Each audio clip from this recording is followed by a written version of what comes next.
தமிழகமும் மதுரையும் இந்த பகுதி மக்களும் ஒரு நாள் மறந்துட மாட்டாங்க. என்னன்னு மறக்காம இருக்கணும் அப்படின்னா, நேற்று நம்ம முதல்வர் இருந்தது சிலையை திறந்து வச்சது ஒரு பெருமையான காரியம், ஒரு மிகப்பெரிய வரலாறு, மிகப்பெரிய வரலாறு. அவர் இதோடு மட்டும் நின்றக்கூடாது. இந்த பகுதி இருக்கு பாருங்க, இங்க இருந்து சிறைச்சாலை வரைக்கும், இதுக்கு பேரு இப்ப புது சிறைச்சாலைன்னு இருக்கு, நியூ ஜெயில் புது சிறைச்சாலை. இது இந்த சிறைச்சாலை போச்சு, இனிமே இப்ப இங்க இருக்காது, இடம் பார்த்த போறாங்க.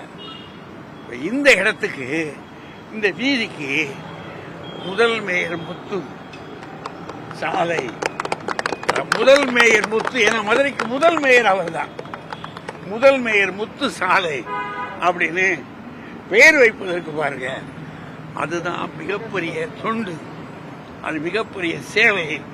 அதனால அவரை பாராட்டுவது எத்தனையானாலும் தகும் என்று சொல்லி எல்லா மக்களும் கூடி அவருக்கு அவரிடம் மதிப்பு ஆகியிருக்கிறாங்க. இந்த சொன்னாமே இப்பதானே சொன்னேன் கோரிக்கை, அது ஒண்ணுதான். அது போதும். தெரிவிச்சிருக்கிறீங்க, கடிதம் மூலமாவோ அல்லது நேரில் சந்தித்து வலியுறுத்துறதுக்கோ எதுவும் வாய்ப்புகள் இருக்கா? முதல்வர், ஏன்னா நீங்க எல்லாம் முதல்வரை ஈஸியா அணுகக்கூடிய ஆட்கள். இல்ல, கடிதம் கொடுத்திருக்காங்க, கொடுத்திருக்குல்ல, கொடுத்திருக்கு. அதனால அது அவருக்கு தெரியும் எல்லாம். இருந்தாலும் ஐயா மூலமா கொடுக்குறது அது கொஞ்சம் வேகமா இருக்கும். இல்ல இல்ல, இவர் சொல்றோம்ல, நம்ம இவங்க எல்லாம் போட போறாங்கன்றத, அதனால அவங்க பார்த்துக்கிடுவாங்க. அதனால நிச்சயமா செய்வாங்கன்ற நம்பிக்கை எனக்கு இருக்கு. அதுக்கும் மேலே இருந்ததுன்னா போய் அவர் பார்த்து படிக்கணும்.